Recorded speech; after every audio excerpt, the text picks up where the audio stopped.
지금 현 정부가요, 미국 트럼프하고의 정상회담은 겉으로는 국빈 방문이라면서 한마디로 사고만 안 나는 선에서 때우기로 끝내고, 그것은 한국 국민 중에서 현 정권과 다른 안보적 시각을 가진 국민도 많기 때문에 애초에 트럼프가 아세안에 오기 전에 중국하고 일본을 가면서 한국에는 별로 오고 싶지 않았다 이런 이야기도 있잖아요. 근데 한국만 빼고 왔다면 자신들의 무능이 드러나고 한미 간의 갈등이 노출이 되니까 트럼프는 일단 1박 2일로 때우고 적당히 가게 하고, 트럼프가 간 다음에 제가 볼 때는 아까 홍진호 사건에서 설명을 했듯이 북한과 중국과 그때부터는 막 모종의 11월 달 내내 각종 이 이벤트 쇼를 해서 12월 달쯤에는 대북 관계에 있어서도 어떤 성과를 얻어내려고, 자기들 생각의 성과입니다. 저는 그 성과에 전혀 동조하지 않아요. 그렇게 지금 각을 짜놓고 밀어붙이고 있다라는 느낌이 많이 들어요. 이것은 여러 군데서 포착이 되는데요. 지금 정부가 곳곳에서 한중 관계에 곧 좋은 소식이 있다라는 이야기를 하고 있습니다. 자, 우리가 한중 관계에서 좋은 소식의 본질은 뭡니까?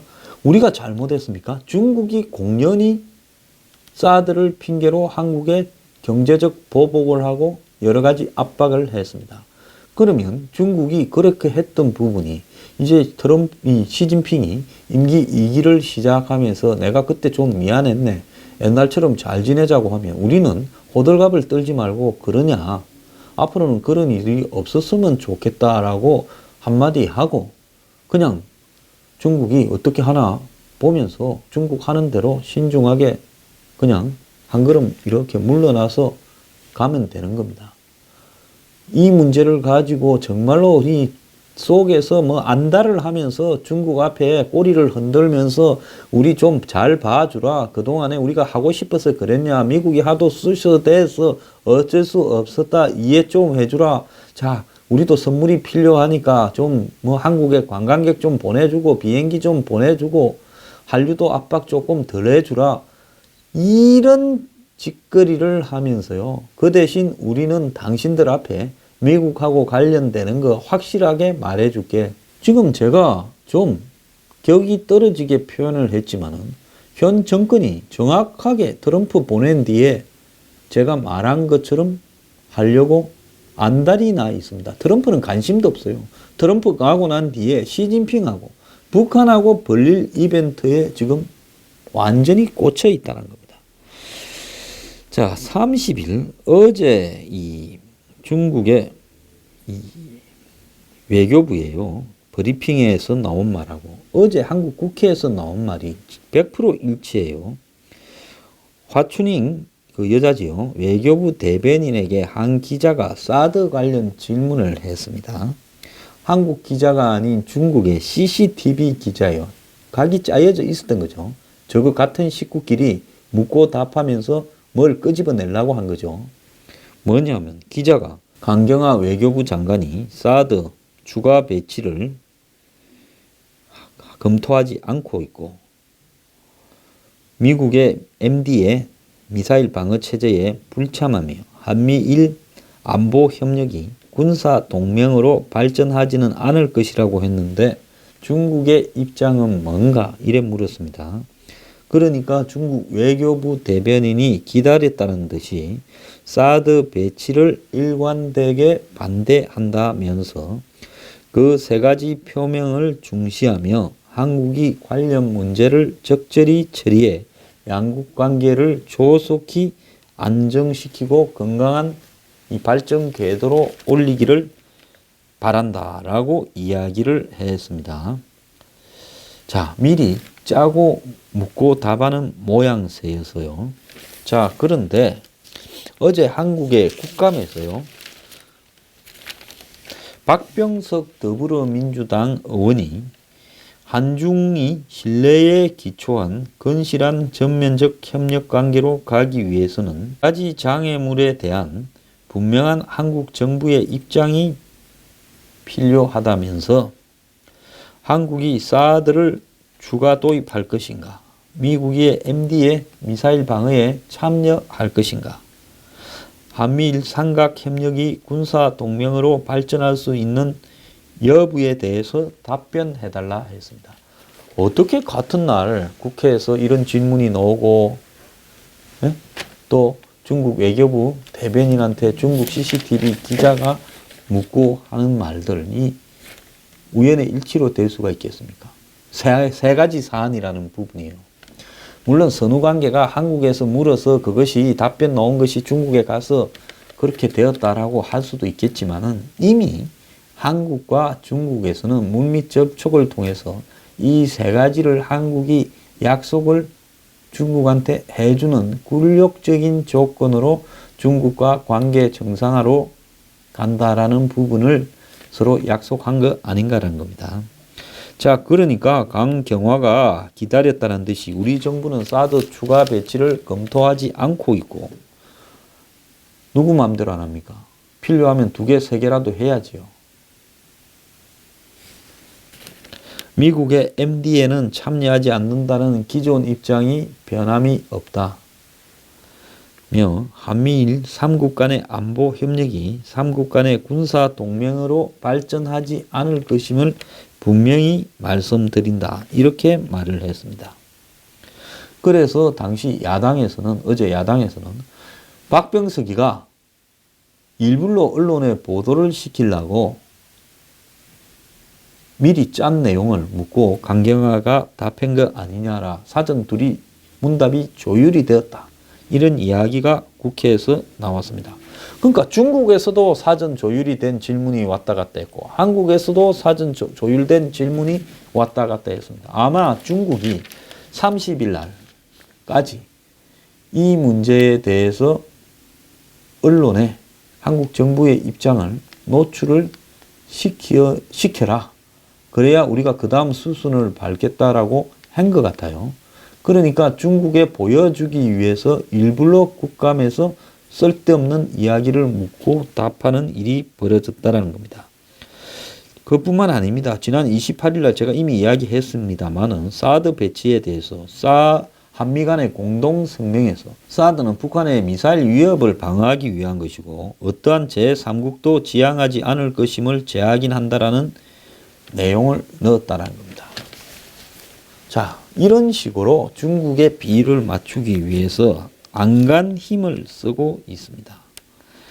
자, 중국 측은 지금 물밑에서 사드 배치 외에도 몇 가지 문제를 더 제기를 한 걸로 알고 있는데 그 내용이 뭔가 하면 시진핑이 지난 7월 달에 독일에서 있은 G20 때 한중 정상회담을 했을 때 문 대통령에게 한국은 미국을 동맹이라고 말하는데 결국 한미일 협력체제로 가려는 거 아니냐면서 바람직하지 않다라고 말을 했습니다.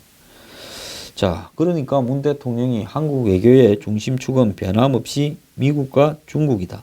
그러나 북한이 핵과 미사일을 계속 도발하는 국면에서 한미일 공조는 불가피하다. 이렇게 말을 했는데 이제 이 부분에 대해서 중국이 그 선이 어디까지냐라는 대답을 하라고 했고 그 대답을 국회에서 하는 형식으로 공개적으로 해준 겁니다. 강 장관의 이런 발언이 중국 정부에 즉각 전달됐고 중국 외교부 정례 브리핑에서 아까 말한 중국의 이 대변인이 기자의 질문에 대답하는 형식으로 이렇게 이야기를 한 겁니다. 자, 한국 정부는 중국이 사드 배치에 대해서 사과를 하라 하는 부분에 대해서 사과할 일은 없다라고 이야기를 하고 있는데 자, 사과를 했다가는 쫓겨나지요. 정권 탄핵당하지요. 우리가 사드 배치한 거에 대해서 중국한테 사과를 하면 그건 정권도 아니죠. 그래서 사과 안 하는 게 뭐 대단한 것처럼 이야기할 게 아니라 사과를 하면 정권도 아니기 때문에 쫓겨날 일이고 그러니까 사과는 안 하면서 사실상 중국이 요구하는 모든 이야기들을 다 해준 거다. 이렇게 봐야 되는 겁니다. 그간 중국 정부는요. 이 사드 문제를 가지고 한국을 집요하게 괴롭혀 왔습니다. 중국 군부가요, 지난번에 필리핀에서 10월 24일 날 아세안 확대 국방장관 회의가 열렸는데, 그때 한국과 중국의 국방장관이 만나서 30분간 회담을 했다고 합니다.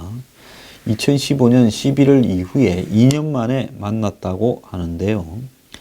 이 자리에서 이 회담 내용이 하나도 공개되지 않았고, 한중 국방장관이 사드 갈등 이후에 2년 만에 만나서 30분간 대화를 했다는데, 그 내용이 언론에 거의 나오지를 않았고, 저도 국방장관이 회담을 했는지도 잘 몰랐습니다. 자, 그래서 이날 사드에 대한 한중 간의 입장 조율이 있었을 거다 하는 이야기가 추측으로만 나왔는데요. 중국 군부가 이 한중 국방장관 회담 때 오해를 풀었다 하는 이야기가 나옵니다. 뭘 오해를, 둘이 만나서 30분 이야기하면 통역하고 하면 실질적으로 한 15분이나 20분 이야기하면 각자가 한 10분 정도 이야기도 못했을 건데, 그걸로 갖고 어떻게 오해를 풀어요? 중국이 그렇게 쉽게 오해하고 쉽게 풀고 하는 나라입니까? 결국은 뭐냐면 그 모든 것들이 이 확인 절차였다고 봅니다. 너네 사드에 대해서 어떻게 할지 이야기해라. 그러니까 그날 지침을 받고 가가 이야기를 해줬을 거라고 봅니다. 그러면 그걸 언제까지 밝힐래? 10월 말까지 밝히겠다. 그래서 어제 공개를 했을 거라고 보는 겁니다. 그래서 지금 이걸 기하로 해서 최근에 뭐 한중 간의 정부 부채 그 교류 협력 프로그램이 가동이 되고 있고, 여기에 더해서 중국 측에서는 문재인 정부가 사드에 대해서 말을 여러 차례 번복을 했으니 문서로 남겨라는 요구를 중국이 했다고 들려오고 있습니다. 자, 그런데 이런 문제를 문서로 남기거나 성명으로 이야기하는 것은 그건 한국 대통령으로 자격이 없고요. 그런 걸 하는 순간에 문재인 대통령은 대통령을 그만둬야 됩니다. 그러니까 이제 우리 측에서 했던 이야기는 중국에 대해서 우리가 가진 입장을 공식적으로 한국 국회에서 답변 형태로 이야기를 해줄 거고, 그 답변을 너네들이 받아서 또 기자와 중국의 공영방송 기자와 질문 답변에서 또 확인을 하면 그거는 된 거 아니냐, 이런 내용이 짜여졌을 거라고 저는 보고 있습니다. 자, 어제는 오전에 강경화 장관의 답변이 있었고, 오후에 중국의 외교부 이 대변인의 CCTV 기자 답변이 있었어요. 그러니까 하루 만에 이런 일들이 한국과 중국에서 다 짜여졌고, 한국에서는 여당의 중진 의원이 묻고 강경화가 한치의 멈춤도 없이 답변하고, 그 답변을 근거로 해서 또 CCTV 기자가 묻고 중국 외교부 대변인이 답변함으로써 사실 중국 정부의 논평처럼 확인이 되는 부분으로 한중 간의 이 관계 개선을 위한 조건이 어제 공식적으로 한마디로 이 대외적인 공개를 통해서, 정부 관계자의 공개를 통해서 확인을 해준 겁니다. 그러면 강경화의 어제 그 발언은 한중 정상회담을 하기 위해서 중국이 요구하는 조건에 대한 굴욕적인 저는 합의라고 볼 수 있는데요. 자, 한국이 미사일 체계 MD에 참여하지 않는다라고 이야기한 것은 북한이 핵과 ICBM을 만들기도 전인 김대중 정권 때의 입장인데, 근데 지금 그 사이에 북한이 ICBM을 완성을 시키고 핵을 완성을 시켰는데 지금도 MD에 참여하지 않겠다면서 KMD를 한다고 합니다. 그런데요, 한국형 미사일 방어 체계를 하겠다고 KMD, 킬체인, 그리고 응징 보복 작전, 대량 응징 보복 작전, 이 세 개를 가지고 한국형 한마디로 방어 체계의 완성을 하겠다. 그게 세 개가 되는 날 전시 작전권을 환수를 하겠다. 그렇게 큰 소리를 치고 있는 거 아닙니까? 그런데 지금 KMD의 핵심이라고 할 수 있는 MSAM이라는 부분을 미사일을 요격 미사일을 지금 개발을 안 하고 미국 SM-3를 산다 어쩐다라는 이야기까지 나돌고 있습니다. 나중에 따로 이야기하겠습니다. 그러는 상황에서 MD에 안 들어간다라고 말을 할 수 있겠습니까? 자, MD라는 것은 따로 있는 게 아니라 미국형 방어 시스템을 도입을 해서 미사일 방어 시스템을 도입을 해서 그 소프트웨어를 가동하는 순간에 그것이 MD지. MD가 조약이 있어서 거기에 들어가고 가입하고 안 하고 하는 그런 기구가 아닙니다. 근데 지금 한국형 미사일 방어망을 한국이 스스로 개발을 포기하기로 한다는 것이 지금 나오고 있는 마당에 1,400억을 들였는데 안 한다. 자, 제가 몇 번 이야기했잖아요. KMD 안 된다고 웃기는 소리 하지 말라고. 그걸 안 한다고 하는 마당에 MD는 또 안 한다면 뭘 갖고 그러면 미사일 요격을 포기한다라는 이야기입니까? 사드 추가 배치하지 않는다고요? 어쨌거나 사드가 지금 북한이 ICBM을 한국으로 쏘면 IRBM이나 이런 걸 한국으로 쏘면 방법이 없지만 그 외에는 이 사드가 대부분 요격을 할 수 있는데 자 지금 서울을 방어하고 뭐 이러는 방어 부분에서 사드가 필요 없으면 성주에 있는 것도 치워버리면 되고요. 그러지 않고 필요해서 북한의 미사일 위협에 대응해서 사드를 배치해 놨다면 사드가 만능은 아니지만은 사드가 수도권을 뺐다. 예?